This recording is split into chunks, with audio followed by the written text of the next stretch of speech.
ಈ ಪ್ರೀತಿಗೆ ಕಣ್ಣು ಇಲ್ಲ.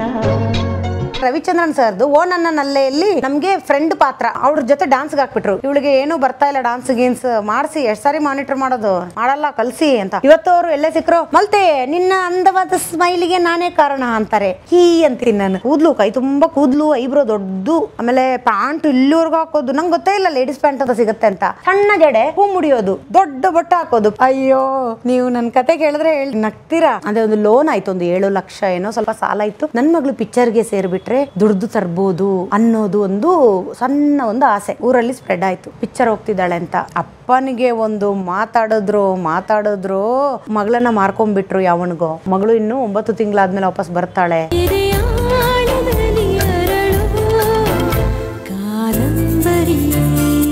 ಆ ಹುಡುಗನ್ನ ಬಸ್ಸಲ್ಲಿ ಹೋಗುವಾಗ ನೋಡಿದ್ದೆ, ಎಷ್ಟು ದೊಡ್ಡ ಹೊಟ್ಟೆ, ಕಪ್ಪುಗೆ. ಅಪ್ಪ ನನ್ನನ್ನು ಯಾಕೆ ಕೊಡ್ತಿದ್ದಾರೆ ಅಂತ ಹೇಳಿದ್ರೆ ನನ್ನನ್ನು ಯಾರು ಒಪ್ತಾ ಇಲ್ಲ. ಅದಕ್ಕಿಂತ ಮೊದಲು ನಮ್ಮಪ್ಪ ಒಬ್ಬರಿಗೆ ಜಾತಕ ತೋರಿಸಿದ್ರಂತೆ, ನನ್ನ ಮಗಳಿಗೆ ಯಾಕೆ ಮದುವೆ ಆಗ್ತಿಲ್ಲ ಎಲ್ರಿಗೆ, ಅಂದರೆ ಬೇಗ ಮದುವೆ, ಅವ್ರದ್ದೆಲ್ಲ ಬೇಗ ಮದುವೆ ಅಲ್ಲ ಊರಲ್ಲಿ.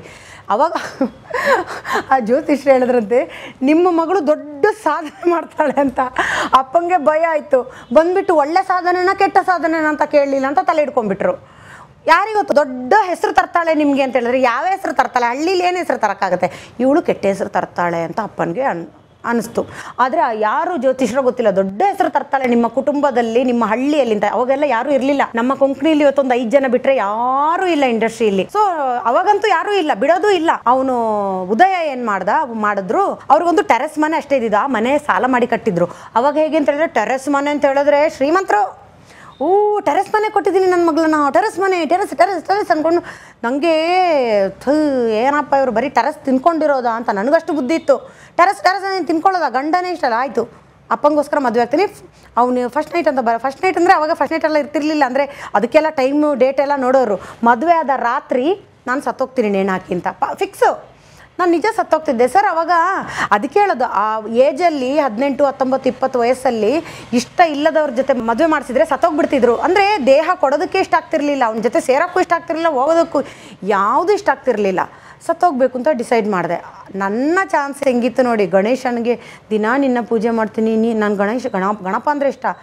ನೀನು ಬೈಕೋತಿರ್ಲಿಲ್ಲ, ಆದರೆ ನೀನು ಹೋಗ್ತಿದ್ದೆ ದೇವಸ್ಥಾನಗಳಿಗೆ ಬೇಡ್ಕೊಂಡು. ಈಗಿನ ಬೆಂಗಳೂರು ಥರ ಆ ಆರತಿ ಹಚ್ಚು, ಈ ಆರತಿ ಹಚ್ಚು, ದೀಪ ಹಚ್ಚು ಯಾವುದೂ ಇಲ್ಲ. ಅವಾಗ ಕೈ ಮುಗಿಯೋದು ಅಷ್ಟೇ, ಏನು ಕೇಳಬೇಕು ಅಂತಲೂ ಬ್ಲ್ಯಾಂಕು. ಊರಲ್ಲೆಲ್ಲ ಸುಮ್ಮನೆ ದೇವಸ್ಥಾನಕ್ಕೋ ಕೈ ಮುಗಿಯೋದು, ಪ್ಯೂರ್ ಭಕ್ತಿ. ಅವಾಗ ಕೇಳಬೇಕನ್ನೋ ಕಾನ್ಸೆಪ್ಟೇ ಇರಲಿಲ್ಲ. ಇವಾಗ ಅಲ್ವಾ ಆ ಹರಕೆ ಈ ಹರಕೆ ಆದರೂ ನೆರವೇರಲ್ಲ. ಹೋಮ ಅವಾಗೇನು ಪಿಕ್ಚರ್ಗೆ ಹೋಗೋ ಥರ ಮಾಡು ಅಂತ ಯಾವತ್ತೂ ಕೇಳಿ, ಪಿಕ್ಚರ್ ಅಷ್ಟೇ. ಅದೇನಾಯಿತು, ಅವ್ನು ಅಂದಂತೆ ನನ್ನ ಸಾಲ ತೀರಿಸ್ಬೇಕು, ನಾನು ಫಾರಿನ್ಗೆ ಹೋಗ್ಬೇಕು 2 ವರ್ಷ, ನಿಮ್ಮ ಮಗಳ ಮದುವೆ ಆಗಲ್ಲ ಅಂತ. ನಾನು ಎಷ್ಟು ಹೆಂಗಾಗ್ಬೋದು ಸರ್ ನನಗೆ. ನರ್ಸನ್ನ, ಅದಾದಮೇಲೆ ನರ್ಸನ್ನ ಕಣ್ಣಿಗೆ ಕಾಣಿಸಿಲ್ಲ. ಆ ನರ್ಸನ್ನನಿಗೆ ಇಲ್ಲಿಂದನೇ ಒಂದು ಥ್ಯಾಂಕ್ಸ್ ಹೇಳ್ತೀನಿ. ತುಂಬ ಥ್ಯಾಂಕ್ಸ್ ನರ್ಸನ್ನ. ನನಗೆ ಪ್ರತಿ ಸಲ ಈ ಶಾಸ್ತ್ರದವರು ಒಂದು ಭರವಸೆ ತುಂಬಿದವ್ರ. ₹1 ಅದೇ ಹಾಕೋದು. ₹1 ನಮ್ಮ ಹತ್ರ ಇಲ್ವಲ್ಲ ಕಾಸು, ಅದೇ ಹಾಕೋದು 10 ಪ್ರಶ್ನೆಗೂ. ಅವರಿಗೆ ಥ್ಯಾಂಕ್ಸ್ ಹೇಳ್ತೀನಿ. ಮತ್ತು ಪದ್ಮಿನಿ ಅಜ್ಜಿ ಅಂತ ನನ್ನನ್ನು ತುಂಬ ಚೆನ್ನಾಗಿ ನೋಡ್ಕೊಂಡಿದ್ದಾರೆ. ಈ ಸರ್ಪ ಸುತ್ತು ಅಂತ ಬರೋದು ಊರ ಕಡೆ, ಅದು ಜಾಯಿಂಟ್ ಆಗಿಬಿಟ್ರೆ ಸತ್ತೋಗ್ತಾರಂತೆ. ನನಗೆ ಗೊತ್ತಿಲ್ಲ, ಜಾಯಿಂಟ್ ಆದ್ದು ನೋಡಿಲ್ಲ, ಸತ್ತೋಗಿದ್ದು ನಾನು ನೋಡಿಲ್ಲ, ಕತೆಗಳಷ್ಟೇ. ಸರ್ಪ ಸುತ್ತಾದಾಗ ಅಮ್ಮ ನನ್ನನ್ನು ಸ್ನಾನ ಮಾಡಿಸಿಲ್ಲ, ಯಾವತ್ತೂ ಇಲ್ಲ. ಅಮ್ಮಂದು ನನಗೆ ಟಚ್ಚೇ ಇಲ್ಲ. ಎಲ್ಲ ಅಲ್ಲೊಂದು ಅಜ್ಜಿ ಇತ್ತು, ಊರಲ್ಲೆಲ್ಲ ಹಾಗೆ ಅಲ್ವಾ ಸರ್. ಅಜ್ಜಿ ಅಂದರು ಅಲ್ಲಿ ಸ್ವಲ್ಪ ಬಡತನ ಇರೋರು ಬಂದು ತೆಂಗಿನಕಾಯಿ, ನಮಗೆ ಆಸ್ತಿ ಚೆನ್ನಾಗಿತ್ತು, ತೆಂಗಿನಕಾಯಿ ಎಲ್ಲ ಕೊಟ್ಟರೆ ತಗೊಂಡು ಹೋಗೋರು. ನನ್ನನ್ನು ಸಾಕಿದ್ದೆಲ್ಲ ಅವರೇ. ಮತ್ತು ನನ್ನನ್ನು ಸಾಕಿದ್ದು ಇನ್ನೊಂದು ಫ್ಯಾಮಿಲಿ ಇದೆ, ಕ್ರಿಶ್ಚಿಯನ್ ಫ್ಯಾಮಿಲಿ. ಸೊ ಹಾಗಾಗಿ ನನಗೆ ಈ ಧರ್ಮದ ಬಗ್ಗೆ ಜಾಸ್ತಿ ಒಲವಿಲ್ಲ. ಅಂದರೆ ಅವರು ಆ ಧರ್ಮ ಒಲವಿದೆ, ಆ ಧರ್ಮ ಈ ಧರ್ಮ ಅಂತ ಇಲ್ಲ. ಯಾಕಂದರೆ ನಮ್ಮನ್ನು ಪ್ರತಿ ಸಲ ನಡ್ಕೊಂಡು ಹೋದಾಗ ಜೀಪಲ್ಲಿ ಕರ್ಕೊಂಡು ಹೋದವರು ಕ್ರಿಶ್ಚಿಯನ್ನರು ಮತ್ತು ಮುಸಲ್ಮಾನರು. ಅವ್ರದ್ದು ಜೀಪ್ ಇದ್ದಿದ್ದು ಬಾಪುಕುಂಜಿ ಅಂತ. ಬಾಪುಕುಂಜಿ ಎಲ್ಲಿದ್ರೂ ₹1 ಇಸ್ಕೊಳ್ಳೋದೆ ಕರ್ಕೊಂಡು ಹೋಗ್ತಿದ್ರು.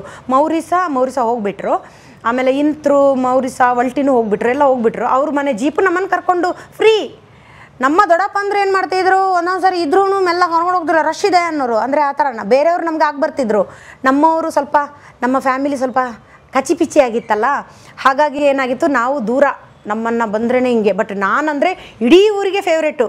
ಬೆಳಿಗ್ಗೆ 6:30 7 ಗಂಟೆಗೆ ಎದ್ದೋದ್ರೆ ಎಲ್ಲ ಹೆಣ್ಮಕ್ಳದ್ದು ತಲೆ ಬಾಚಿ ಹೂ ಮುಡ್ಕೊಂಡು ಬರೋಳು. ಅವರೆಲ್ಲ ಬಿಡಿ ಕಟ್ಟೋರು. ನಾನು ಜಡೆ ಹಾಕಿ ಅವರನ್ನೆಲ್ಲ ಕ್ಲೀನ್ ಮಾಡ್ಕೊಂಡು ಬರೋಳು. ನಾನು ಇಡೀ ಊರಿಗೆ ಗೊತ್ತದು. ಸೊ ಆ ಥರದ ಹುಡುಗಿ ನನ್ನನ್ನೆಲ್ಲರೂ ಇಷ್ಟಪಡ್ತಿದ್ರು. ಎಲ್ಲ ಹುಡುಗರು ದಾದ ಗೀದ ಎಲ್ಲ. ನಾನು ಮನೆಗೆ ಬೇಡವಾದ ಹುಡುಗಿ. ಅಪ್ಪನಿಗೆ ಮಾತ್ರ. ಅಕ್ಕಂದ್ರಿಗೂ ತಂಗಿಂದ್ರಿಗೂ ಪ್ರೀತಿ ಇರಲಿಲ್ಲ. ಅವ್ರ ಡ್ರೆಸ್ಗಳೇನಿದ್ರು ಬೇರೆಯವರು ಕೊಡೋರು, ನಾನು ಕೊಡ್ತಿರ್ಲಿಲ್ಲ. ಜಗಳ ಗಂಟಿ ಇಬ್ಬರು ಕತ್ತಿ ಹಿಡ್ಕೊಂಡು ಜಗಳಾಡೋದು, ನಾನು ಅಕ್ಕ ಎಲ್ಲ. ನಾನು ಸ್ಟ್ರಾಂಗು. ಆ ಥರ ಒಂಥರ ಗಂಡು ಥರ ನಾನು. ಮನೆಯಲ್ಲೂ ಇಷ್ಟ ಆಗದಿರೋ ಹುಡುಗಿ. ಹಾಗಾಗಿ ನನಗೆ ಎಲ್ಲೆಲ್ಲೋ ನಿಲ್ಲೋ ಅಭ್ಯಾಸ, ಯಾರ್ಯಾರ್ದೋ ಮನೆಗೆ ಹೋಗೋದು, ನಿಲ್ಲೋದು. ಆಗ್ಲೇ ನೀನ್ ಹೇಳ್ದ್ಯಲ್ಲ ಅವಳನ್ನೇ ಕೇಳ್ಬೋದಾಗಿತ್ತು ಅಂತ, ಆ ಥರ ನನ್ನೇ ಕೇಳ್ಬೋದಾಗಿತ್ತು ಅಂತ ಅವಳು ಅನ್ಕೊಂಡ್ಬಿಟ್ರೆ ಅಲ್ವಾ? SSLC ಪಾಸ್ ಆಗಲೇಬೇಕು ಅಂತ ಕಮ್ಮಿ ಮಾರ್ಕ್ಸ್ ನನಗೆ 268 ಏನಪ್ಪ, ಜಸ್ಟ್ ಪಾಸ್. ಲೆಕ್ಕದಲ್ಲಿ 35 ಏನೋ, ಅವಾಗ 35 36 ಏನೋ. ಹಬ್ಬ ಪಾಸ್ ಆಗ್ಬಿಟ್ಟೆ ಅಂತ ಅಷ್ಟೇ ಬೇಕಾದ್ದು ನಂಗೆ. ಅಪ್ಪನೂ ಏನು ಹೇಳಲಿಲ್ಲ, ನನಗೂ ಪಾಸ್ ಆದರೆ ಸಾಕು ಲೆಕ್ಕದಲ್ಲಿ ಅಂತ. ಮಾಲತಿ ಅಂತ ಬೈರಿಕಟ್ಟೆಗೆ ಹೋಗಿದ್ದೆ. ಅವ್ರ ಮನೆಯಲ್ಲೆಲ್ಲ ಸ್ವಲ್ಪ ಟ್ರೈನಿಂಗ್ ಕೊಟ್ಟು ಲೆಕ್ಕದಲ್ಲಿ ಅದು ಏನು ಬರ್ದ್ನೋ ಸರ್ಗೆ ತಲೆ ಚಿಟ್ಟಿಡಿದ್ಬಿಟ್ಟು ಹಿಂಗೆ ಮಾರ್ಕ್ಸ್ ಹಾಕಿ ಕೊಡಬೇಕು. ಅಷ್ಟು ರಾಶಿ ರಾಶಿ ಒಂದು ಶೀಟ್ ಅನ್ನೋದು ಸುಮ್ಮನೆ ಬರೆಯೋದು. ಸುಮ್ಮನೆ ಬರೆದ್ರೆ ಮತ್ತೆಲ್ಲ ಕೊನೆಯಲ್ಲಿ ಏನು ಬರ್ತಿದ್ದೆ ಗೊತ್ತಾ, ಅದೊಂದು ಮಜಾ. ದಯವಿಟ್ಟು ನನ್ನನ್ನು ಪಾಸು ಮಾಡಿ ಅಂತ ಬರೆದ್ಬಿಟ್ಟು ಓಂ ಅಂತ ಬರೆಯೋದು. ನನಗೆ ಓಂ ಹುಚ್ಚು ಜಾಸ್ತಿ ಇದೆ. ದಯವಿಟ್ಟು ನನ್ನನ್ನು ಪಾಸು ಮಾಡಿ ಅಂತ, ಎಲ್ಲದರಲ್ಲೂ ಪಾಸು ಆಯಿತಾ. ಅದಾದಮೇಲೆ ಎಲ್ಲಿ ಮದುವೆಗೆ ನಿಂತು ಉದಯೇ ಬೇಡ ಅಂದ್ಬಿಟ್ರು. ಉದಯೇ ಬೇಡ ಅಂದ್ಬಿಟ್ರು. ಅಂತ ಅವಾಗ ಏನಾಯಿತು, ರಜೆ ಸಿಕ್ತು. PUCಲಿ ರಜೆ ಸಿಗುತ್ತೆ ನೋಡಿ, 1-2 ತಿಂಗಳು ಮಾರ್ನಮಿ ರಜಾ. ನವಮಿ ಇದು ಇವಾಗ ಏನು ದಸರಾ, ನಾವು ಆ ಕಡೆ ಮಾರ್ನಮಿ ರಜಾ ಅಂತೀವಿ ತುಳುವಲ್ಲಿ. ಸೊ ಮಾರ್ನಮಿ ರಜಾ ಬಂತು 2 ತಿಂಗಳು. ಅವಾಗ ಹಳ್ಳಿಲಿ ನೀವು ಎಷ್ಟೇ ದುಡ್ಡಿರಲಿ ನಿಮಗೆ ಕೆಲಸ ಕಳಿಸ್ತಾರೆ, ಅಂದರೆ ದುಡ್ಡಿನ ಬೆಲೆ ಗೊತ್ತಾಗಲಿ ಅಂತ. ನಾನೊಂದು ಪ್ರೆಸ್ಸಿಂಗ್ ಪ್ರಿಂಟ್ ಮತ್ತು ಫೋಟೋಶಾಪಲ್ಲಿ ಕೆಲಸಕ್ಕೆ ಸೇರಿಕೊಂಡೆ 500 ರೂಪಾಯಿಗೆ. ದೂರ ನಡ್ಕೊಂಡು ಹೋಗ್ಬೇಕು, ಅಷ್ಟು ಕಷ್ಟ ಕೊಡೋರು. ಅಂದರೆ ದುಡ್ಡಿನ ಬೆಲೆ ಗೊತ್ತಾಗಲಿ ಅಂತ. ಅಲ್ಲೇನು ಮಾಡಿದ್ರು, ಹೊಸ ಸ್ಟುಡಿಯೋ ಅಚ್ಯುತ್ ಕಡ್ಡಿಯ ಅಂತ, ಈಗಲೂ ಇದ್ದಾರೆ ಅವರು, ಫೇಸ್ಬುಕ್ಕಲ್ಲೆಲ್ಲ ಸ್ವಲ್ಪ ಪರಿಚಯ ಇದ್ದಾರೆ ಅವರು. ಅವ್ರೇನು ಮಾಡಿದ್ರು, ನಮ್ಮ ಮಾಲತಿ, ನಾನು ಅವ್ರಿಗೆ ರಿಸೆಪ್ಷನಿಸ್ಟು. ನನಗೆ 500 ರೂಪಾಯಿ ಕೊಡ್ತಿದ್ರು ಅವರು. ನನಗೆ ಹೊಸ ಸ್ಟುಡಿಯೋ ಮಾಡಿದ್ದೀನಿ, ಅಲ್ಲಿ ನಿಮ್ಮದು ಫೋಟೋ ತೆಗಿಬೇಕು ಅಂತ. ಚಾನ್ಸ್ ಅಂದ್ಕೊಂಡು ಇನ್ನು ಹೆಂಗಾರ ಮಾಡಿ ಫೋಟೋ ಕಳ್ಸೋಣ ಇಂಡಸ್ಟ್ರಿಗೆ. ನನಗವಾಗ ಬೆಂಗಳೂರು ಇಂಡಸ್ಟ್ರಿನ ಏನು ಗೊತ್ತಿಲ್ಲ. ಸರಿ ಅಂತ ಡಿಸೈನ್ ಹಿಂಗೆ, ಅದೇ ಆದರ್ಶ ಫಿಲಮ್ ಇನ್ಸ್ಟಿಟ್ಯೂಟಲ್ಲಿರೋದು, ಅದೇ ಹಿಂಗೆ ಎಲ್ಲ ಈ ಭವ್ಯಶ್ರೀ ರೈ ಇದೆಲ್ಲ ಚಂದ ಫೋಟೋ ಎಲ್ಲ ಬರೋದು ಇದರಲ್ಲೆಲ್ಲ, ರೂಪಾತಾರದಲ್ಲಿ. ಮಾಲಾಶ್ರೀ ಅವರು ನನ್ನ ಫೇವ್ರೇಟು. ಹಿಂಗೆ ಸುಮ್ಮನೆ ಹಿಂಗೆ ನಿಲ್ಲೋದು ನಾನು ಫೋಟೋ ಪೋಸು. ಅದೆಲ್ಲ ಫೋಟೋ ಕೊಟ್ಟು ಸರಿ ಅವರು ಫ್ರೀಯಾಗಿ ಫೋಟೋ ತೆಗೆದ್ರು.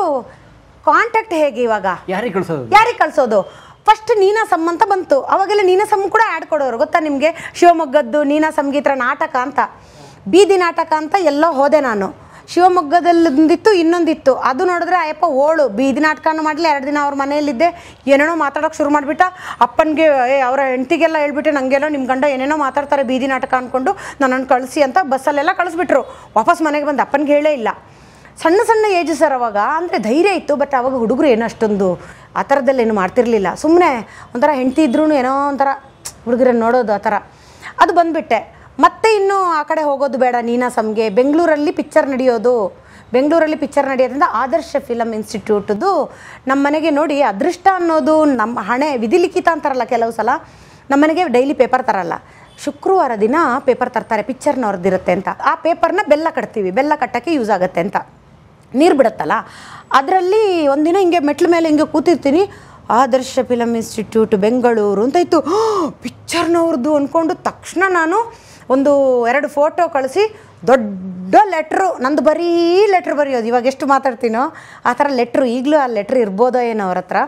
ಅದು ಹೇಗೆ ಕೇಳೋದು, ನಾನು ಮಾಲತಿ ಈ ಥರ ಪಿಕ್ಚರ್ಗೆ ಹೋಗಬೇಕಾದ್ರೆ ಯಾವನ ಜೊತೆನೂ ಹೋಗಬೇಕಾ, ಇಲ್ಲಿ ಮುತ್ತು ಕೊಡೋ ಸೀನ್ ಇದೆಯಾ, ಇಲ್ಲಿ ಅಪ್ಪಿಕೊಳ್ಳುವ ಸೀನ್ ಇದೆಯಾ, ಇದು ಎಲ್ಲ ಕೆಟ್ಟದ್ದ, ನಿಮ್ಮ ಹತ್ರ ಬಂದರೆ ಒಳ್ಳೇದಾಗತ್ತಾ, ಇದು ರೀಲು ಜೋಡಿಸೋದಾ, ಏನೇನೋ ಉಚಿತರ ಕಳಿಸ್ಬಿಟ್ಟಿದ್ದೀನಿ ಸರ್. ಅವಾಗ ಗೊತ್ತೇ ಇರಲಿಲ್ಲ ಸರ್, ಇಷ್ಟೊಂದೇನು ನಮಗೆ ಗೊತ್ತಿಲ್ಲ ಹಳ್ಳಿಯಲ್ಲಿ.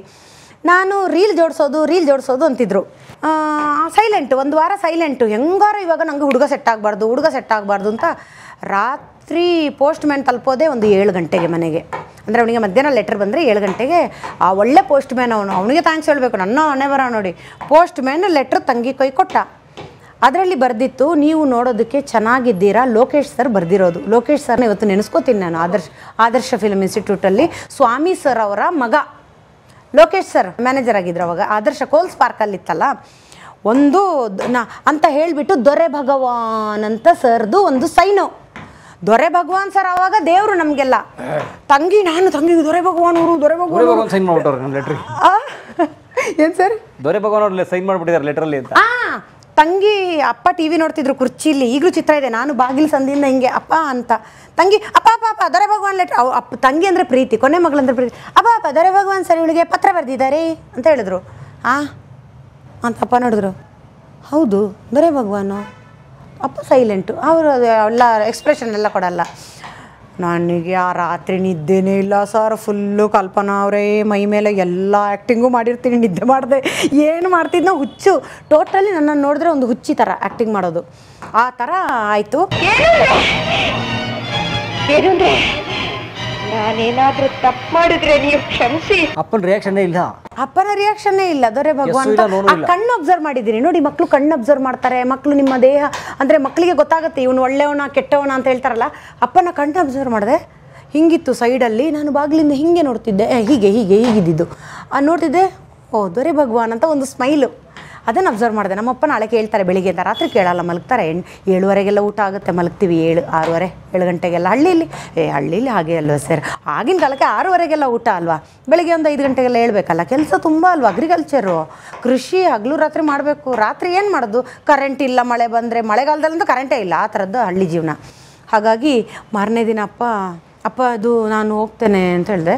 ಅದಕ್ಕೆ ಅಪ್ಪ ಅಂದರು, ನಮಗೆ ಯಾರಿಗೂ ಬೆಂಗಳೂರು ಗೊತ್ತಿಲ್ಲ. ನಮ್ಗೆ ಯಾರು ಗೊತ್ತಿತ್ತೆ ಸರ್ ಈ ಬೆಂಗಳೂರು ಬಸ್, ಬೆಂಗಳೂರಿಗೆ ಬಂದಿಲ್ಲ, ಯಾರು ಬರ್ತಾರೆ ಹಳ್ಳಿಯಿಂದ? ಈಗಲೂ ಬೆಂಗಳೂರಿಗೆ ಬರೆದಿರೋರು ತುಂಬ ಜನ ಇದ್ದಾರೆ, ಕಾಡು ಜನ. ನಾನು ಆ ಕಡೆ ಹೋಗ್ತೀನಲ್ಲ, ಸ್ವಲ್ಪ ಕಾಡು ಒಳಗಡೆ ಮನೆ ಇದ್ದರೆ ಬೆಂಗಳೂರಿಗೆ ನಾವು ಯಾಕೆ ಬರಬೇಕು? ಬೆಂಗಳೂರಿಗೆ ಯಾಕೆ ಬರಬೇಕು? ಏನಕ್ಕೆ ಬರಬೇಕು ಆವಾಗ ಹೇಳಿ? ಏನಕ್ಕೂ ಬೇಕಾಗಿಲ್ಲ. ಹಾಗಾಗಿ ಅಪ್ಪನಿಗೆ ಬೆಂಗಳೂರು ಹೊಸದು.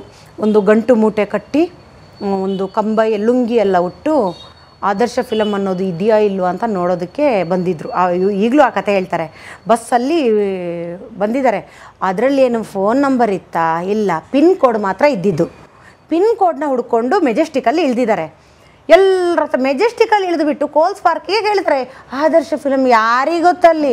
ಎಲ್ರಿಗೂ ಕೇಳಿದ್ದಾರೆ ಸರ್. ಸಂಜೆ ಆಗೋಷ್ಟೊತ್ತಿಗೆ ಸುಸ್ತಾಗೋಯ್ತು ಅಪ್ಪನಿಗೆ. ಇನ್ನು ಆಗಲ್ಲ, ಇದು ಇವಳ್ದು ಯಾವುದು ಆದರ್ಶನೂ ಇಲ್ಲ, ಎಂಥದ್ದು ಇಲ್ಲ ಅಂದ್ಕೊಂಡು ನೋಡಿ ಟೈಮ್. ಅದಕ್ಕೆ ನಾನು ಇವತ್ತು ಎಷ್ಟು ಚೆನ್ನಾಗಿರೋದು ಏನಕ್ಕೆ ಅಂದರೆ, ದೇವ್ರು ಏನೋ ಒಂದು ಮಾಡ್ತಾರೆ, ನಾವು ತಲೆ ಕೆಡಿಸ್ಕೋಬಾರ್ದು ಯಾವುದಕ್ಕೂ ಅನ್ನೋದು ಇದಕ್ಕೇ. ಬಸ್ ಇನ್ನೇನು ರಾತ್ರಿ ಆದರೆ ಇನ್ನೊಂದೇ ಬಸ್ ಇರೋದು. 10ಕ್ಕೆ ಹೋಗುವಾಗ ಸಂಜೆ 5:05 ಏನು ಅಂತ ಕೇಳಿದಂತ ಒಬ್ಬ ಹುಡುಗ. ಅವನು ಯಾವನು ಪುಣ್ಯಾತ್ಮನೋ, ನೀನು 100 ಕಾಲ ಚೆನ್ನಾಗಿರು, ನೀನು ಯಾರು ಅಂತ ಹೇಳಿ ನನ್ನ ಹತ್ರ ಯಾವತ್ತಾದರೂ ಕಾಂಟ್ಯಾಕ್ಟ್ ಮಾಡಿ ಆದರ್ಶ ಫಿಲಮ್ ಇನ್ಸ್ಟಿಟ್ಯೂಟು ಹುಡುಕ್ತಾ ಇದ್ದೀರಾ ಅಂತ ಹೇಳಿಬಿಟ್ಟು ಕರ್ಕೊಂಡು ಹೋಗ್ಬಿಟ್ಟು ಅಲ್ಲಿ ಅಪ್ಪ ಯಾವುದೋ ಒಂದು ಅರ್ಧ ಚಪ್ಪಲಿ ಅದೆಲ್ಲ ಈ ಥರ ಎಲ್ಲ ಹಾಕಿಬಿಟ್ಟು, ಲೋಕೇಶ್ ಸರ್ ಯಾರು ಅಂತ. ಅಲ್ಲಿನೂ ತುಂಬ ಕಷ್ಟಪಟ್ಟೆ, ಅವನಿಗೆ ಗೊತ್ತಲ್ವಾ, ಸ್ವಲ್ಪ ನಡ್ಕೊಂಡು ಹೋಗ್ಬೇಕು, ಅವಾಗ ಬಸ್ ಒಳಗಡೆ ಹೋಗ್ತಿರ್ಲಿಲ್ಲ. ಸರಿ ಅಂತ ಯಾರು ಅಂದೇಳಿ, ಈ ಥರ ಮಾಲತಿ ಅಪ್ಪ ನಾನು ಹೀಗೆ ಬಂದದ್ದು, ಇದು ಒಂದು ಇದೆಯಾ, ಇದು ನನ್ನ ಮಗಳು ಪಿಕ್ಚರ್ಗೆ ಸೇರಬೇಕು ಅಂತ. ಅವ್ರಿಗೆ ಏನಕ್ಕೆ ಆಸೆ ಬಂತು ಗೊತ್ತಾ? ಆವಾಗ ಸ್ವಲ್ಪ ಸಾಲ ಆಯಿತು, ಅಂದರೆ ಒಂದು ಲೋನ್ ಆಯಿತು, ಒಂದು 7 ಲಕ್ಷ ಏನೋ ಸ್ವಲ್ಪ ಸಾಲ ಇತ್ತು. ನನ್ನ ಮಗಳು ಪಿಕ್ಚರ್ಗೆ ಸೇರಿಬಿಟ್ರೆ ದುಡ್ದು ತರ್ಬೋದು ಅನ್ನೋದು ಒಂದು ಸಣ್ಣ ಒಂದು ಆಸೆ. ಹಾಗಾಗಿ ಬಂದು ನೋಡಿದ್ರಂತೆ, ಎಲ್ಲ ತೋರಿಸಿದ್ರು. ಇಲ್ಲ ನಿಮ್ಮ ಮಗಳು ಬರ್ಬೋದು ಅಂತ. ಅದೊಂದು ನೋಡಿ, ಇನ್ಸ್ಟಿಟ್ಯೂಟ್ಗಳು ಇವತ್ತಿನ ಇನ್ಸ್ಟಿಟ್ಯೂಟ್ಗಳಿದೆ ಎಲ್ಲ ಮಾನ ಮರ್ಯಾದೆ ತೆಗೆಯುವಂಥದ್ದೇ ಹೆಚ್ಚಿನವು ಇವತ್ತೆಲ್ಲ ದುಡ್ಡು ಮಾಡೋಕ್ಕೆ ನಿಂತಿದ್ದಾರೆ. ಆದರೆ ಆವಾಗ ಅಲ್ಲಿ ಪ್ರಾಕ್ಟಿಕಲ್ ಕ್ಲಾಸ್ ಕಲಿಸ್ದೇ ಇರ್ಬೋದು, ಆದರೆ ಬಂದವರಿಗೆ ಒಂದು ಒಳ್ಳೆ ರೀತಿಯಲ್ಲಿ ಸಂಸ್ಕಾರದಿಂದ ಎಲ್ಲ ತೋರಿಸಿ, ನಾವಿದ್ದೇವೆ ನಿಮ್ಮ ಮಗಳಿಗೆ ಅಂತ ದೊರೆ ಭಗವಾನ್ ಸರ್ ಕೂಡ ಇದ್ದು, ನಿಮ್ಮ ಮಗಳು ಕರ್ಕೊಂಬನ್ನಿ, ನಾನು ಹಾಸ್ಟೆಲ್ ವ್ಯವಸ್ಥೆ ಮಾಡ್ತೀನಿ ಅಂತ ಹೇಳಿ ಇನ್ನೊಂದು ಸಲ ನನ್ನನ್ನು ಅಲ್ಲಿಂದ ದೊರೆ ಭಗವಾನ್ ಸರ್ ಸಿಕ್ಕಿದ್ರಂತೆ. ದೊರೆ ಭಗವಾನ್ ಸರ್ನ ನೋಡೋಕ್ಕಾಗಲಿಲ್ಲ ಅವಾಗ, ಅವ್ರು ಹೋಗಿದ್ರಂತೆ. 5:30 ಆದಮೇಲೆ ಅವ್ರು ಹೋಗ್ತಾರೆ. ಲೋಕೇಶ್ ಸರ್ ಒಬ್ಬರೇ ಇದ್ದಿದ್ದು. ಆಮೇಲೆ ಅವಾಗ ಸ್ವಾಮಿ ಸರ್ ಇದ್ದಿದ್ದು ಅನ್ಸುತ್ತೆ, ಸ್ವಾಮಿ ಸರ್ ಕೂಡ ಇದ್ದರು. ಸ್ವಾಮಿ ಸರ್ ಕೂಡ ಇದ್ರು, ಅವರ ತಂದೆಯವರು ಈಗ ಹೋಗ್ಬಿಟ್ಟಿದ್ದಾರೆ ಅವರು. ಅವರೆಲ್ಲ ತುಂಬ ಒಳ್ಳೆ ಜನ ಸರ್. ಸರಿ ಅಂತ ಅಪ್ಪ ಬಂದರು, ಊರಲ್ಲಿ ಸ್ಪ್ರೆಡ್ ಆಯಿತು, ಹರಡಿತು ಪಿಕ್ಚರ್ ಹೋಗ್ತಿದ್ದಾಳೆ ಅಂತ. ಅಪ್ಪನಿಗೆ ಒಂದು ಮಾತಾಡಿದ್ರು ಮಗಳನ್ನು ಮಾರ್ಕೊಂಬಿಟ್ಲು. ಮೊನ್ನೆ ಬಾಯೋ ಆದಾಗ ನಮ್ಮ ಸತೀಶ್ ಮಾಮ ಅದೇ ಹೇಳ್ತಿದ್ರು. ಅವಾಗೇ ಹೋಗಿದ್ದು ನಾನು ಈ ಹುಡುಗಿ. ನಾನು ಅದಾದಮೇಲೆ ಊರಿಗೆ ಹೋಗಿಲ್ಲ, ನಾನು ಇವತ್ತಿಗೂ ಊರಿಗೆ ಹೋಗಿಲ್ಲ, ನನಗೆ ಅವಕಾಶವೂ ಬಂದಿಲ್ಲ, ನಾನು ಹೋಗಲೂ ಇಲ್ಲ, ಹುಟ್ಟಿದ ಊರಿಗೆ ಹೋಗಿಲ್ಲ. ಹೇಗೆ ಹೇಳಿದ್ರು ಅಂತ ಹೇಳಿದ್ರೆ, ಮಗಳನ್ನು ಮಾರ್ಕೊಂಬಿಟ್ರು ಯಾವನಿಗೋ ಅನ್ನೋ. ಮಗಳು ಇನ್ನೂ 9 ತಿಂಗಳಾದಮೇಲೆ ವಾಪಸ್ ಬರ್ತಾಳೆ. ಮಗಳು ಅಂದರೆ ಅದು ತಿಳುವಳಿಕೆಯ ಒಂದು ಕೊರತೆನೋ ಏನು ಅಂತ ಗೊತ್ತಿಲ್ಲ, ಹೊಟ್ಟೆ ಊರಿನೋ ನಮಗೆ ಗೊತ್ತಿಲ್ಲ ಸರ್. ಅದು ಅವರವರೇ ಹೇಳಬೇಕು ಏನು ಅಂತ. ಬೇಡದಿರೋದೆಲ್ಲ ಮಾತಾಡಿದ್ರು. ಆದರೂ ನಮ್ಮಪ್ಪನಿಗೆ ಅದಕ್ಕೆ ನಮ್ಮಪ್ಪ ಅಪ್ಪ ಅಪ್ಪ ಅಪ್ಪ ಅಂತ ಸಾಯುವಾಗ ಏನೋ ಕೇಳ್ತಾ ಇರೋದು ನಾನು ಇಷ್ಟೊಂದು ಅಂತ ಹೇಳಿದ್ರೆ, ನಮ್ಮಪ್ಪ ಯಾರಿಗೂ ಕೇರ್ ಮಾಡಿದೆ. ಅವ್ರ ಕಿವಿ ಹಳ್ಳಿಯಲ್ಲಿ ಅವಾಗ ಏನಿತ್ತು ಗೊತ್ತಾ, ಈ ಮಾಧ್ಯಮಗಳೆಲ್ಲ ಕಮ್ಮಿ ಇರೋ ಕಾರಣ ಯಾವುದೂ ನಿಮಗೆ ಲೇಟಾಗಿ ಬೀಳ್ತಾ ಇದ್ದಿದ್ದು ನ್ಯೂಸು. ನಾನು ಬೆಂಗಳೂರಿಗೆ ಬಂದಮೇಲೆ ಅವ್ರಿಗೆ ಯಾರೋ ಏನೋ ಹೇಳಕ್ಕೆ ಶುರು ಮಾಡಿಬಿಟ್ರು ಈಗಾದರೆ ನಿಮಗೆ ಈಗ ನೀವು ಓಡೋದ್ರೆ ಸಂಜೆಗೆ ಬಂದ್ಬಿಡುತ್ತೆ ಎಲ್ಲನೂ. ಆವಾಗ ಸಾಧನೆ ಆದಮೇಲೆ ಬರ್ತಿತ್ತು. ಸರಿ ಅಂತ ಅಪ್ಪ ಬ್ಯಾಗ್ ಹೊತ್ಕೊಂಡು ನಾನು ನನ್ನ ಫ್ರೆಂಡು ಬಂದ್ವಿ ಆದರ್ಶ ಫಿಲ್ಮ್ ಇನ್ಸ್ಟಿಟ್ಯೂಟ್ಗೆ. ನಮ್ಮಪ್ಪ ಎಲ್ಲಿ ಖುಷಿ ಆದ್ರು ಅಂತ ಹೇಳಿದ್ರೆ, ಫಸ್ಟ್ ಉದ್ಘಾಟನೆ ಮಾಡ್ತಾರಲ್ಲ ಅವತ್ತು ಆ ಕ್ಲಾಸ್ ಬ್ಯಾಚ್ದು ಮಾಲಾಶ್ರೀ ಮೇಡಮ್ ಬಂದಿದ್ರು. ನನ್ನ ದೇವತೆ ತರ ಅವ್ರು, ನಂಗೆ ಅವಾಗ ದೇವ್ರು.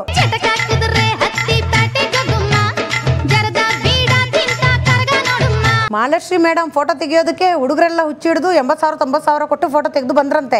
ಎಲ್ಲಿ ಮೋಸ ಹೋಗಿದ್ರು ಯಾರಿಗೆ ಗೊತ್ತು. ಆ ಥರದ್ದೆಲ್ಲ ಹುಡುಗರದ್ದು ಕ್ರೇಜು ಮಾಲಾಶ್ರೀ ಮೇಡಮ್ಗೆ. ಮತ್ತೆ ಶಿವರಾಜ್ ಕುಮಾರ್ ಸರ್ ಬಂದಿದ್ರು. ಸರ್ ನಮ್ಮಪ್ಪನ ಫೇವ್ರೇಟ್, ನಮ್ಮಪ್ಪನ ಪ್ರಾಣ ಶಿವಣ್ಣ ಅಂದರೆ. ನನಗೆ ಅಪ್ಪು ಸರ್ ಅಂದರೆ ಇಷ್ಟ. ಅದಾದ್ಮೇಲೆ ವಿಷ್ಣುವರ್ಧನ್ ಸರ್ ಆದ್ಮೇಲೆ ಅಪ್ಪು ಸರ್ ಒಬ್ಬರೇ. ಅದಾದ್ಮೇಲೆ ಎಲ್ಲರನ್ನೂ ಒಂದೇ ಥರ ಟ್ರೀಟ್ ಮಾಡ್ತೀನಿ.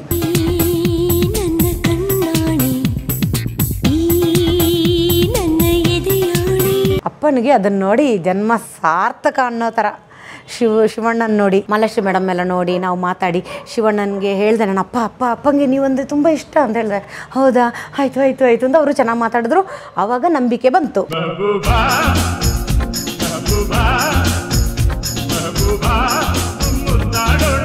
ಅಪ್ಪ ರಾತ್ರಿ ಹೊರಟೋದ್ರು. ನನ್ನ ಫ್ರೆಂಡ್ ವೈಲೆಟ್ ಅಂತ ಇದ್ದಾಳೆ, ಅವಳು ಮನೇಲಿ ಅವಳನ್ನ ಬಿಟ್ಟಿಲ್ಲ, ನೀನೆಲ್ಲ ಅವಳ ಜೊತೆ ಕುಣಿಯೋಕೆ ಹೋಗ್ಬೇಡ ಅನ್ನೋ ಥರ ಏನೋ ಒಂದು ಹೇಳಿದ್ರೇನೋ ಅವಳು ಬಡ್ದ್ರು.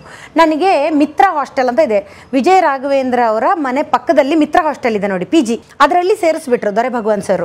ಅಲ್ಲಿಂದ ಡೈಲಿ ಕೋಲ್ಸ್ ಪಾರ್ಕಿಗೆ ಹೋಗಬೇಕು. ಅಲ್ಲಿ ಹೋಗಿ ಪ್ರಾಕ್ಟಿಕಲ್ ಕ್ಲಾಸ್ ಅಲ್ಲ, ಅದು ಥಿಯರಿ ಕ್ಲಾಸು. ಅಂದರೆ ಅಲ್ಲೇನೋ ನಾವು ಕ್ಯಾಮ್ರಾ ನೋಡಿದೆ ವರ್ಷದ ಎಂಡಲ್ಲಿ. ನಾನಿವಾಗ ಪ್ರಾಕ್ಟಿಕಲ್ ಕ್ಲಾಸ್ ಮಾಡ್ತೀನಲ್ಲ, ರೋಡಲ್ಲಿ ಕ್ಯಾಮ್ರಾ ಇಟ್ಕೊಂಡು ಸ್ಕ್ರಿಪ್ಟ್ ಬರೋದು ಅದಿರಲಿಲ್ಲ ಅವಾಗ. ಅಲ್ಲಿ ಏನಿತ್ತು ಅಂತ ಹೇಳಿದ್ರೆ ಬರೀ ಕೂತ್ಕೋಬೇಕು, ಬರ್ಕೋಬೇಕು, ಎಲ್ಲ ಕ್ಲಾಸು ಸಬ್ಜೆಕ್ಟ್ ನಡೆಯೋದು. ಅಲ್ಲಿ ಏನಾಯಿತು, ನನಗೆ ಗೋಲ್ಡನ್ ಸ್ಟಾರ್ ಗಣೇಶ್ ಅವರು ನನ್ನ ಕ್ಲಾಸ್ ಅವಾಗ. ಪ್ರೀತಮ್ ಗುಬ್ಬಿ ನನ್ನ ಕ್ಲಾಸ್, ಮಾಲೂರು ಶ್ರೀನಿವಾಸ್ ಸರ್ ನನ್ನ ಕ್ಲಾಸ್, ಕಿರಣ್ ನನ್ನ ಕ್ಲಾಸು. ಆಮೇಲೆ ಇವಾಗ ಇಂಡಸ್ಟ್ರಿಲಿ ಹೋದ್ರು ಅವರು, ಸೈಯದ್ ಅಶ್ರಫ್ ಅಂತ ಇದ್ದರು. ಅವ್ರನ್ನ ಇವತ್ತು ನಾನು ತುಂಬ ನೆನೆಸ್ಕೋಬೇಕು. ನಮಗೆಲ್ಲ ಅವರು 100 ರೂಪಾಯಿ ಕೊಟ್ಟು ಊಟಕ್ಕೆ ದಾರಿ ಮಾಡಿಕೊಡ್ತಾ ಇದ್ರು ಅವರು. ಅವರೆಲ್ಲ ನನ್ನ ಕ್ಲಾಸ್ ಅವಾಗ, ನಾವೆಲ್ಲ classmate. Golden star Ganesh sir ಹೇಗೆ ಅಂತ ಹೇಳಿದ್ರೆ, ಅವರಿಗೆ ಕ್ಲಾಸೇ ಥಿಯರಿ ಕ್ಲಾಸ್. ಅವರೆಲ್ಲ ಬಂದಿರೋದು ಅವಾಗ ಆದರ್ಶ ಫಿಲಮ್ ಇನ್ಸ್ಟಿಟ್ಯೂಟ್ಗೆ, ಏನೋ ಕಲಿಸ್ತಾರೆ, ಏನೋ ಡ್ರಾಮಾ ಥರ ಏನಾದರೂ ಮಾಡ್ಬೋದು ಅಂತ. ಅವಾಗ ಏನು ಅಲ್ಲಿ ಆ ಪ್ಯಾಟರ್ನ್ ಹಾಗೆ ಅನ್ಸುತ್ತೆ. ನಾವು ಆ ಇನ್ಸ್ಟಿಟ್ಯೂಟ್ನ ಏನೊಂದು ಪ್ರಯೋಜನ ಇಲ್ಲ, ಬಟ್ ನನ್ನ ಪಾಲಿಗೆ ಅದು ದೇವರು. ಯಾಕಂದರೆ ಒಂದು ಫ್ಯಾಮಿಲಿಗೆ ಸೇರಿಕೊಂಡ್ರೆ ನಾನು ಎಲ್ಲಿ ಬೇಕಾದ್ರೂ ಹೋಗ್ಬೋದು. ಸೊ ಅವ್ರದ್ದೊಂದೊಂದು ಸಬ್ಜೆಕ್ಟ್ ಥರ ಅವ್ರು ಕಲಿಸ್ತಿದ್ದು, ಫೈಟು, ಡ್ಯಾನ್ಸು, ಆ ಥರ. ಆಮೇಲೆ ಸ್ಕ್ರಿಪ್ಟ್ ಏನಿಲ್ಲ, ಸುಮ್ಮನೆ ನೀವು ಅಣ್ಣ ತಂಗಿ ಆ್ಯಕ್ಟ್ ಮಾಡು, ನೀನು ಗಂಡ ಹೆಂಡ್ತಿ. ವಿಶಾಲ್ ರಾಜ್ ಸರ್ ಮಾಸ್ಟ್ರು, ನೀನು ಆ್ಯಕ್ಟ್ ಮಾಡು, ನೀವು ಆ್ಯಕ್ಟ್ ಮಾಡಿ, ನೀವು ಅಣ್ಣ ತಂಗಿ ಗಂಡ ಹೆಂಡ್ತಿ, ಈ ಥರ. ನಮ್ಮ ಯಜಮಾನ್ರಾದವರು ಕೂಡ ಸುದರ್ಶನ್, ಅಲ್ಲೇ ನನಗೆ ಪರಿಚಯ ಆಗಿರೋದು. ಸೊ ಇಷ್ಟೆಲ್ಲ ನನ್ನ ಫ್ರೆಂಡ್ಸು. ನಾನು ನನ್ನ ವಿನೋದ, ಮಾಯಾ ಅಂತ ಒಬ್ಳು, ಇಷ್ಟು ಜನ ಫ್ರೆಂಡ್ಸು. ಗೋಲ್ಡನ್ ಸ್ಟಾರ್ ಗಣೇಶ್ ಅವರು ಅವಾಗಲೇ ನನಗೆ ಹೇಳೋರು, ನೀನು ಒಳ್ಳೆ ಹಳ್ಳಿಯಿಂದ ಬಂದು ಆಂಟಿ ಥರ ಇದೆಯಾ, ನೋಡೋಕೆ ಚೆನ್ನಾಗಿಲ್ಲ ನೀನು, ಇಲ್ಲ ಇದು ಐಬ್ರೋ ಮಾಡಲ್ಲ ನೀನು, ಕೂದಲು ಕೈ ತುಂಬ ಕೂದಲು, ಐಬ್ರೋ ದೊಡ್ಡದು, ಇಷ್ಟು ದೊಡ್ಡ ಐಬ್ರೋ, ಆಮೇಲೆ ಪ್ಯಾಂಟ್ ಇಲ್ಲಿವರೆಗೂ ಹಾಕೋದು. ನಂಗೆ ಗೊತ್ತೇ ಇಲ್ಲ ಲೇಡೀಸ್ ಪ್ಯಾಂಟ್ ಅಂತ ಸಿಗುತ್ತೆ ಅಂತ. ಆಮೇಲೆ ಜಡೆ ಹಾಕ್ಬಿಟ್ಟು ಎಲ್ಲ ಫೋಟೋ ಇರಬೇಕು, ಹೂ ಮುಡಿಯೋದು, ಜಡೆ ಹಾಕ್ಬಿಟ್ಟು ಸಣ್ಣಕ್ಕೆ, ಜಡೆ ಕಟ್ ಮಾಡಲ್ಲ ನೋಡಿ ಹಳ್ಳಿಲಿ, ಸಣ್ಣ ಜಡೆ, ಹೂ ಮುಡಿಯೋದು, ದೊಡ್ಡ ಬಟ್ಟೆ ಹಾಕೋದು, ಪ್ಯಾಂಟ್ ಶರ್ಟು, ದಪ್ಪ ಟೀ ಶರ್ಟು. ವಿಚಿತ್ರವು ಸರ್, ವಿಚಿತ್ರವಾಗಿ. ಅಯ್ಯೋ, ನೀವು ನನ್ನ ಕತೆ ಕೇಳಿದ್ರೆ ನಗ್ತೀರಾ, ಇಷ್ಟು ಐಬ್ರೋ. ಒಂಥರ ವಿಚಿತ್ರವಾಗಿದ್ದೆ. ಹಳ್ಳಿಲಿ ಬೆಣ್ಣೆ, ಮೊಸರು, ಹಾಲು ಎಲ್ಲ ತಿಂದು ದಪ್ಪ ಇದ್ದೆ ನಾನು ಅವಾಗ. ಆಯಿತಾ, ನೀನು ಆಂಟಿ ಥರ ಇದೆಯಾ ಕಣೆ ನೀನು ಅಂತ ಹೇಳಿಬಿಟ್ಟು ಗೋಲ್ಡನ್ ಸ್ಟಾರ್ ಗಣೇಶ್ ಅವರು, ನೀನು ಎಕ್ಸಸೈಸ್ ಮಾಡು ಅನ್ನೋರು. ಮತ್ತು ನಮ್ಮ ಯಜಮಾನ್ರು ಮಾಡೋರು ತುಂಬ. ಅವಾಗ ಅದು ಹೇಗೆ ಅಂತ ಹೇಳಿದ್ರೆ, ಆ್ಯಕ್ಚುಲಿ ಇದನ್ನು ಲವ್ ಅಂತ ಹೇಳಲ್ಲ, ಒಂದು ಒಳ್ಳೆ ಫ್ರೆಂಡ್ಶಿಪ್ಪಲ್ಲಿ ಮದುವೆ ಆದ್ದು. ಅದೇನಾಯಿತು, ಆ್ಯಕ್ಟಿಂಗ್ 1 ವರ್ಷ ಹೋದೆ ನಾನು. ಅವರೆಲ್ಲ ಮಾತಾಡ್ತಿರ್ಲಿಲ್ಲ. ಗೋಲ್ಡನ್ ಸ್ಟಾರ್ ಗಣೇಶ್ ಅವರು, ಪ್ರೀತಮ್ಮು, ಕಿರಣ್ ಅಂತ 3 ಜನ ಕ್ಲಾಸಲ್ಲೇ ಬರಲ್ಲ ಅವರು. 1 ವರ್ಷನೂ ಬಂದೇ ಇಲ್ಲ. ಬರೋದು, ಒಂದು ಕ್ಲಾಸ್ ಇರೋದು, ಸೀದಾ ಹೋಗೋದು. ನಾವು ಮಾತ್ರ ಸ್ಟ್ರಿಕ್ಟಾಗಿ ಕ್ಲಾಸ್ ಮಾಡಿ ಪಾಸು ಮಾಡ್ಕೊಂಡ್ವಿ ಅಷ್ಟೇ. ಅವರು ಎಕ್ಸಾಮ್ ಬರೆದ್ರು, ಕೊನೆಗೆ ಅದು ಆಯ್ತು, ಅದು ಏನೋ ಆಯಿತು. ಅಲ್ಲಿ ಕೊನೆಯಲ್ಲಿ ಬಿ ಸುರೇಶ್ ಅವರು ಸರು ಒಂದು ಕೊನೆಗೊಂದು ಮಾಡ್ತಾರೆ ಇನ್ಸ್ಟಿಟ್ಯೂಟಲ್ಲಿ, ಒಂದು ಇದು ಶಾರ್ಟ್ ಮೂವಿ ಥರ ಕಿರುಚಿತ್ರ ಮಾಡ್ತಾರೆ. ಅಲ್ಲಿ ನಮ್ಮ ಬಳೆ ಕುಮಾರ್ ಸರ್ ಇವಾಗ ತುಂಬ ಸೀರಿಯಲ್ ಕ್ಯಾಮ್ರಾಮನ್ ಸರ್ ಇತ್ತು. ಈಗ ಡೈರೆಕ್ಟರ್ ಅವರು ಜೋಡಿ ಹಾಕಿ ಮಾಡ್ತಿದ್ದಾರಲ್ಲ ಜೀಪ್ ಅವರಲ್ಲೆಲ್ಲ, ತುಂಬ ದೊಡ್ಡ ಡೈರೆಕ್ಟರ್ ಅವರು. ಇವಾಗ ನಂಬರ್ 1 ಕ್ಯಾಮ್ರಾಮನ್ ಸರ್ ಅವರು.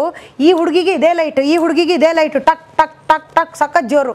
ಅವರು ನನ್ನನ್ನು ಅಲ್ಲಿ ಕಂಡುಹಿಡಿದ್ರು, ಈ ಹುಡುಗಿ ಶಾರ್ಪ್ ಆಗಿದ್ದಾಳೆ ಅಂತ.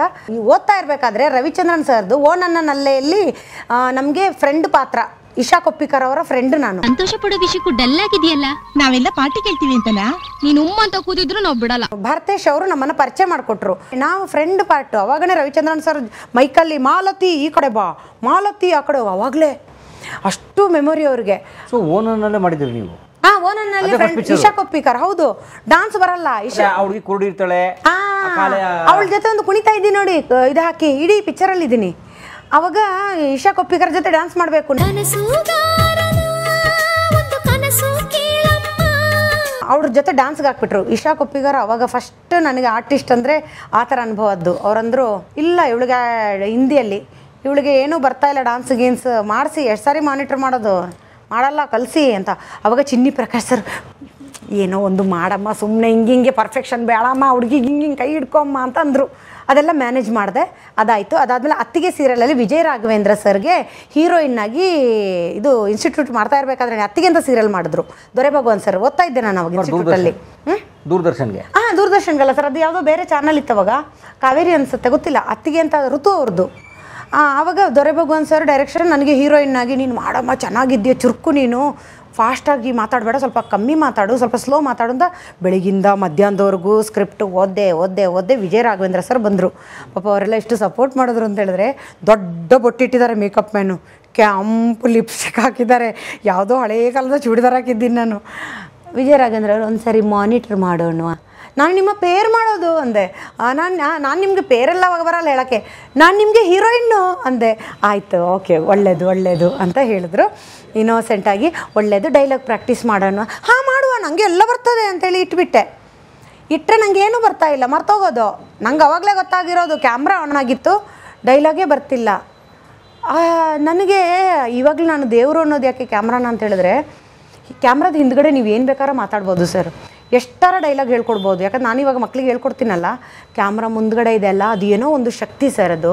ಅದಕ್ಕೆ ಮೇಕಪ್ ಹಾಕಿದಾಗ ಆಟ ಆಡಬೇಡಿ ಅಂತ ಹೇಳೋದು ಅದೇ ಒಂದು ಕಾರಣಕ್ಕೆ. ಯಾವತ್ತೂ ಉದ್ಧಾರ ಆಗಲ್ಲ ಆ ಥರ ಮಾಡಿದ್ರೆ. ಮೇಕಪ್ ಮಾಡಿಕೊಂಡು ಆಟ ಆಡಿಬಿಟ್ರೆ ಅದು ಯಾವತ್ತೂ ಉದ್ಧಾರ ಆಗಲ್ಲ ಅನ್ನೋದು ಅದಕ್ಕೇನೆ. ಅದು ಏನೋ ದೇವರು ಸರ್ ಅದು. ಮೆಮೊರಿ ಬ್ಲ್ಯಾಂಕ್ ಆಗೋದು ಮತ್ತು ಏನೇನೋ ಆಗೋದು ಕ್ಯಾಮ್ರಾ ಮುಂದೆ ಬಂದರೆ.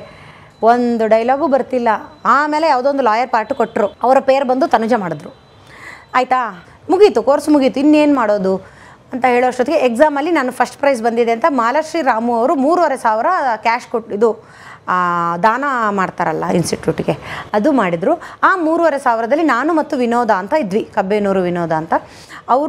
ನಾನು ಇಬ್ಬರು ಇಲ್ಲಿ ಅಣ್ಣಪ್ರೆಡ್ಡಿ ಕಾಂಪ್ಲೆಕ್ಸ್ ಹತ್ರ ಒಂದು ರೂಮ್ ಹಾಕಿದೆ. ಅವಾಗೆಲ್ಲ ಅಷ್ಟೇ ಅಲ್ವ, ಇದು ಬಾಡಿಗೆ ಎಲ್ಲ ಕಮ್ಮಿ, 500 ರೂಪಾಯಿ ಇರ್ಬೋದು, ಅಡ್ವಾನ್ಸ್ ಎಲ್ಲ ಅಷ್ಟೇ ಅಲ್ಲ ಅವಾಗ.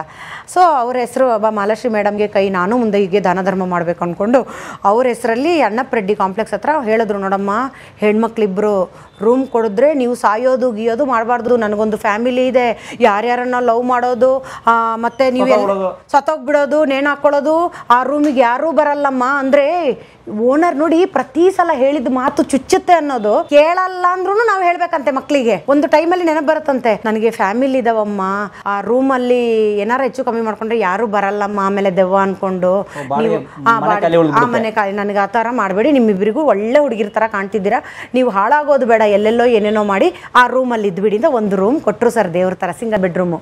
ಆಯಿತಾ, ಅದಾದಮೇಲೆ ನನಗೆ ಇಲ್ಲಿ ಕೆಲಸ ಕೊಟ್ಟರು. ನಂದಿನಿ ಆರ್ಟಿಸ್ಟ್ ಇದ್ದಾರಲ್ಲ ಅವ್ರದ್ದು ರೀಪ್ಲೇಸ್, ನಂದಿನಿ ಗೌಡ ಅವ್ರದ್ದು ರೀಪ್ಲೇಸ್ ಕ್ಯಾರೆಕ್ಟರ್, ಅದನ್ನು ನನಗೆ ಕೊಟ್ಟರು. ಋತ್ವಿಕ್ ಸಿಂಹ ಅವರ ಹೆಂಡತಿ ನಾನು, ಅದರಲ್ಲಿ ಹೆಂಡತಿ. ಸಾಧನೆ ಎಂಡೆಂಡು ಸಾಧನೆ ಮಾಡಿದಾಗ ಊರಲ್ಲಿದ್ದೆ. ಅದೊಂದಿಷ್ಟು ವರ್ಷ ಬಂತು. ಕೊನೆ 1.5 ವರ್ಷ ನಾನು ಒಳ್ಳೆ 350 ರೂಪಾಯಿ ಪೇಮೆಂಟು, ಎಲ್ರಿಗಿಂತ ಜಾಸ್ತಿ ಇತ್ತಲ್ಲಿ, ಅಲ್ಲಿ ಇದ್ದದೆಲ್ಲ ಕಮ್ಮಿ. ಅವಾಗ 6 ದಿನ ಕೆಲಸ. ನನ್ನ ಹತ್ರ ಡ್ರೆಸ್ಸೇ ಇಲ್ಲ, ನನಗೆ ಗೊತ್ತಿಲ್ಲ ಸೀರಿಯಲ್ಗೆ ದಿನಕ್ಕೆ 3-4 ಡ್ರೆಸ್ ಹಾಕಬೇಕು ಅಂತ. ಯಾರ್ಯಾರ್ದೋ ಹಾಸ್ಟೆಲ್ ಡ್ರೆಸ್ಸು, ಅವ್ರ ಡ್ರೆಸ್ಸು, ಇವ್ರ ಡ್ರೆಸ್ಸು. ಆಮೇಲೆ ಹಾಸ್ಟೆಲಲ್ಲಿರುವಾಗೆಲ್ಲ ಅಪ್ಪನ ಹತ್ರ ಕೇಳ್ತಿರ್ಲಿಲ್ಲ, ನನಗೆ ಗೊತ್ತಿತ್ತು ಅಪ್ಪನ ಹತ್ರ ದುಡ್ಡಿಲ್ಲ ಅಂತ. ಯಾರಾದರೂ ಹಾಸ್ಟೆಲಲ್ಲಿ ಉಳಿಸ್ತಾರಲ್ಲ ಊಟ, ಅಲ್ಲಿ ಮೂಲಂಗಿ ಸಾರು ಯಾವಾಗ್ಲೂ, ಆ ಊಟನ ನಾನು ತಿಂತಿದ್ದೆ. ನನಗೆ ಅವಾಗೆಲ್ಲ ಫ್ರೆಂಡ್ಸ್ ಅಲ್ವಾ ಸರ್, ಎಂಜಲು ಗಿಂಜಲೆಲ್ಲ ಇರಲಿಲ್ಲ. ಜಯಂತಿ ಅನ್ನೋಳನ್ನ ಇವತ್ತು ನೆನೆಸ್ಕೋಬೇಕು, ಜಯಂತಿ ಜ್ಯೋತಿ. ಯಾವಾಗಲೂ ಅವಳು ನನಗೆ, ಜಯಂತಿ ನನಗೆ ಹಸು ಜಾಸ್ತಿ ಅಂತ ರಾಗಿ ಹಿಟ್ಟು, ಹುರಿ ಹಿಟ್ಟನ್ನ ಊರಿಂದ ತಂದು ಉಂಡೆ ಮಾಡಿ ಕೊಡೋಳು ಸಂಜೆ ಹೊತ್ತು. ಅವಳು ಕನ್ನಡಕ ತಗೋಮಾಲಚ್ಚಿ ತಿನ್ನು ಅಂತ ಕೊಡೋಳು ಅವಳು.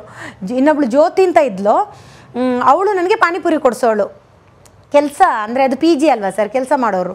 ನನ್ನ ರೂಮೇಟ್ ಅವರಿಬ್ಬರು ವರ್ಕಿಂಗ್ ವುಮನ್ಸ್ ಪಿ ಜಿ. ಹೌದು, P G working women's. So ಅವ್ರನ್ನೆಲ್ಲ ನಾನು ನೆನೆಸ್ಕೋಬೇಕು ಇವತ್ತು. ನನಗೆಲ್ಲ ಊಟ ಹಾಕಿದವರು ಅವರು. ಎಲ್ಲೇ ಇದ್ದರೂ ಜಯಂತಿ ಚೆನ್ನಾಗಿರಿ, ಜ್ಯೋತಿ ಚೆನ್ನಾಗಿರಿ, ಆ ಥರದ್ದೆಲ್ಲ. ಅವ್ರದ್ದು ಊಟ ಉಳಿದ್ರೆ ನಾನೇ ತಿನ್ನೋದು, ನನಗೆ ಸಾಕೇ ಆಗಲ್ಲ ಊಟ. ಸ್ವಲ್ಪ ತಿನ್ನೋದು ಜಾಸ್ತಿ, ಇತ್ತೀಚೆಗೆ ಕಡಿಮೆ. ಇಷ್ಟಿಷ್ಟು ತಿನ್ನೋದು, ಮೂಲಂಗಿ ಸಾರು, ಆ ವೈಟ್ ರೈಸು, ಇಷ್ಟಿಷ್ಟು ತಿನ್ನೋದು, ಬರೀ ತಿನ್ನೋ ಹುಚ್ಚು ಆಯಿತಾ. ಆ ಥರ ತಿಂದು ತಿಂದು ತಿಂದು ಯಾರು ಉಳಿಸಿದ್ರೂ ತಿನ್ನೋದು.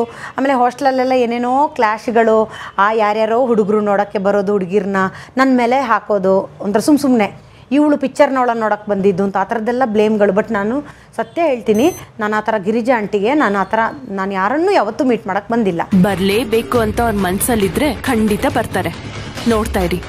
ಇವ್ರು ಯಾರು ಏನು ಮಾಡೋಕ್ಕಾಗಲ್ಲ. ಇವ್ರದ್ದೊಂದು ಟೀಮ್ ಇತ್ತು, ರಾಜು, ಇವರು ವಿಶ್ವ ಹೋಗ್ಬಿಟ್ಟ.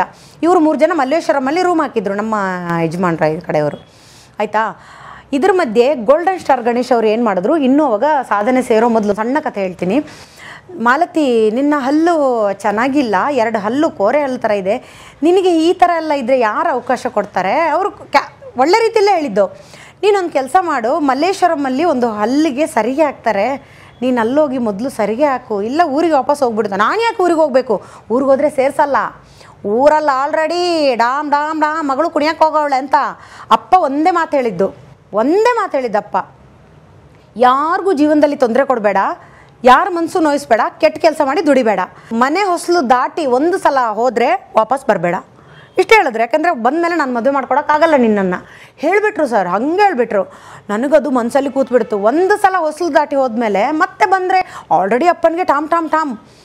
ಇದರಲ್ಲಿ ನಾನೇನು ಮಾಡಿದೆ, ಆ ಒಂದು ಮನಸ್ಸಲ್ಲಿ ಇತ್ತಲ್ವಾ. Ganesha golden star Ganesh sir ಅಂದರು, ಈಗ ಅವರನ್ನ ಗಣೇಶ ಅಂತ ಅಂದರೆ ನಿಮಗೆಲ್ಲ ಕೋಪ ಬರುತ್ತೆ ಅವರ ಅಭಿಮಾನಿಗಳಿಗೆ. ಹೋಗೋ ಬಾರೋ ಫ್ರೆಂಡ್ಸೇ. ಬಟ್ ನಾವು ಮಂಗಳೂರಿನವ್ರು ಏನಂತ ಹೇಳಿದ್ರೆ, ಹೋಗೋ ಬಾರೋ ಅಂತ ಯಾವತ್ತೂ ಹೇಳಲ್ಲ, ಹೋಗಿ ಬನ್ನಿ ಅಂತಲೇ ಹೇಳೋದು. ನಾನು ಗಣೇಶ ಅಂತಲೇ ಹೇಳ್ತಿದ್ದೆ, ಹೋಗಿ ಬನ್ನಿ ಅಂತಲೇ ಹೇಳ್ತಿದ್ದೆ. ಈ ಬಾರೋ ಹೋಗೋ ಎಲ್ಲ ಇವಾಗ ಆದರೂ ಅನ್ನಲ್ಲ ನಾನು ಯಾರನ್ನೂ. ಇವ್ರನ್ನೂ ಬನ್ನಿ ಹೋಗಿ ಅಂತಲೇ ಕರಿತೀನಿ, ಯಾರನ್ನು ಬಾ ಹೋಗು ಅಂತ ಕರೆಯಲ್ಲ. ಸೊ ಹಾಗಾಗಿ ಅವರಿಗೆ ಅಂದೆ. ಅವರು ನನ್ನನ್ನು ಮಲ್ಲೇಶ್ವರಂ ಹತ್ರ ಸರ್ಕಲ್ ಹತ್ರ ಮೇಲ್ಗಡೆ ಡೆಂಟಿಸ್ಟ್ ಹತ್ರ ಕರ್ಕೊಂಡ್ಬಂದರು. ಹುಡುಗರೆಲ್ಲ 4 ಜನ, LD ಗಣೇಶ್ ಅವರು, ನಮ್ಮ ಇವರು ಆರ್ಯನ್ ಸರು, ಮತ್ತು ವಿಶ್ವ, ರಾಜು. ನೋಡಿ ಅದು ಹೆಂಗೆ ಅಂತ ಹೇಳಿದ್ರೆ ಗೊತ್ತಿಲ್ಲ, ಕರ್ಕೊಂಬಂದ್ಬಿಟ್ಟು ಅವ್ರು ಗಣೇಶ್ ಅವರು ಮೊದಲು ಹಲ್ಲಿ ಸರಿ ಮಾಡ್ಕೊ ಅಂತ. ಇವತ್ತು ಅವ್ರಿಗೆ ನೆನಪಿರುತ್ತೆ. ಇವತ್ತು ಅವರು ಎಲ್ಲೇ ಸಿಕ್ಕರು, ಮಲ್ತೆ ನಿನ್ನ ಅಂದವಾದ ಸ್ಮೈಲಿಗೆ ನಾನೇ ಕಾರಣ ಅಂತಾರೆ, ಅಂತೀನಿ ನಾನು. ಸೊ ಅಲ್ಲಿಗೆ ಹೋದೆ. 12,500 ದುಡ್ಡು ಕೇಳಿದ್ರು. ಅಪ್ಪಂಗೆ ಹೇಳಿದೆ, ಅವಾಗೆಲ್ಲ ಗೊತ್ತಿಲ್ಲ ಸರ್, ಪಾಪ 2,000 3,000 ಅಂತ ಕಂತಲ್ಲಿ ಕಟ್ಟೋದಿತ್ತು. ಹಲ್ಲಿಗೆ ಕ್ಲಿಪ್ ಹಾಕ್ಬಿಟ್ರು, ನೀಟಾಗಿ ಕ್ಲಿಪ್ ಹಾಕ್ಬಿಟ್ರು ಹಲ್ಲಿಗೆ. ಅಯ್ಯೋ ಹುಚ್ಚು, ಬರಲೇಬೇಕು ಅನ್ನೋದು. ಮತ್ತೆ ಹಲ್ಲು ಮುಂದೆ ಇತ್ತು ಅಂದರೆ ಈ ಹಲ್ಲು ಹಿಂಗೆ ಈ ಚಿಪಿ ಅದಕ್ಕೆ ಹಲ್ಲು ಬಿದ್ದಾಗ ನಾಲ್ಗೆನ ತಾಗಿಸ್ಬೇಡಿ ಅನ್ನೋದು. ಅದಕ್ಕೆ ಹಲ್ಲುಗಳೆಲ್ಲ ಸಂಧಿ ಬೀಳುತ್ತೆ, ಆಮೇಲೆ ಒದ್ದಾಡಬೇಕಲ್ವಾ. ಅದಕ್ಕೆ ಅದೇನಾಯಿತು, ಹಿಂಗೆ ಹಲ್ಲು ಎಲ್ಲಿ ನೋಡಿದ್ರೆ ಎಲ್ಲಿ ನಕ್ಕರೂ ಹಿಂಗೆ ಕಾಣೋದು ಕೆಟ್ಟದಾಗಿ. ಸೊ ಹಾಗಾಗಿ ಏನಾಯಿತು, ಹಲ್ಲಿಗೆ ಕ್ಲಿಪ್ ಹಾಕಿದ್ರು. ಒಳ್ಳೆ ಡಾಕ್ಟ್ರು, ಸೂಪರಾಗಾಯಿತು. ಹಲ್ಲು ಮುಗಿಯೋಷ್ಟೊತ್ತಿಗೆ 6 ತಿಂಗಳು ಎಷ್ಟೋ ಆಯಿತು. ಸೂಪರಾಗಾದೆ ನಾನು, ಚೆನ್ನಾಗಾದೆ. ಓಡಿದೆ 5 ಗಂಟೆಗೆದ್ದು ಪಾರ್ಕಲ್ಲಿ ಓಡ್ತಿದ್ದೆ ನಾನು.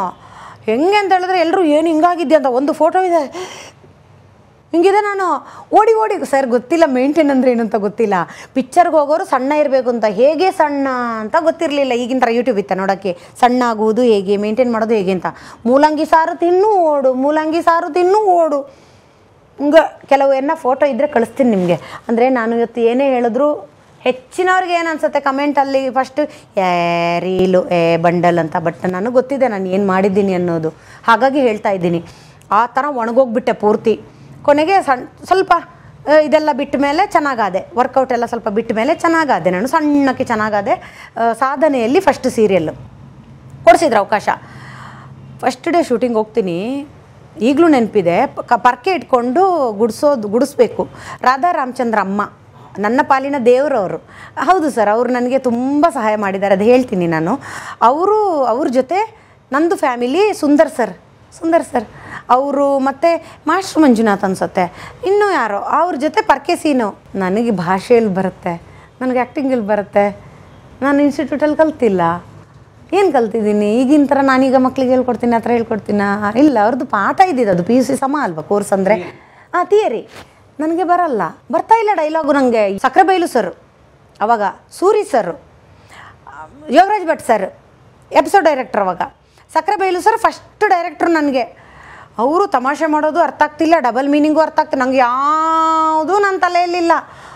ಏನೇನೋ ಆ್ಯಕ್ಟಿಂಗ್ ಮಾಡ್ತಿದ್ದೀನಿ, ಏನೇನೋ ಮಾತಾಡ್ತಿದ್ದೀನಿ.